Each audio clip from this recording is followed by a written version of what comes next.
அனைவருக்கும் வணக்கம்மா. இப்போ நம்ம ஒரு நல்ல பதிவு தான் பார்க்க போகிறோம். அதாவது எங்கள் வீட்டில் தங்கமே தங்க மாட்டேங்குது.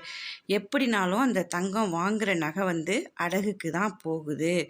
எங்களால் அதை வீட்டில் தங்க வைக்கவே முடிய மாட்டேங்குது அப்படின்னு சொல்கிறவங்களுக்காக தான் இந்த பதிவு. அதாவது நம்ம தங்கம் வாங்கின உடனே நம்ம என்ன பண்ணுறோம் அப்படின்னா, அந்த ஆசையில் என்ன பண்ணிவிடுவோம், எடுத்து கழுத்தில் போட்டுப்போம். அந்த மாதிரி போடாமல் வீட்டுக்கு அதை ஒரு வெள்ளை துணியில் அது மேலே வெள்ளை துணி மேலே உப்பு வச்சு இந்த தங்கத்தையும் அது மேலே வச்சு மூட்டையாக வச்சுட்டு சாமி படத்துக்கு முன்னாடி வச்சிடணும். வச்சுட்டு நீங்கள் வாங்குகிற அன்னைக்கு நைட்டு ஃபுல்லாக சாமி படத்துக்கு முன்னாடியே இருக்கணும். மறுநாள் மஞ்சள் தண்ணி போட்டு அந்த நகையை அலசிட்டு அதுக்கப்புறம் சாமி படத்திட்ட வச்சுட்டு நம்ம எடுத்து அணிஞ்சிக்கிட்டோம் அப்படின்னா நம்மக்கிட்ட இருக்க தங்கம் அடகுக்கே போகாது.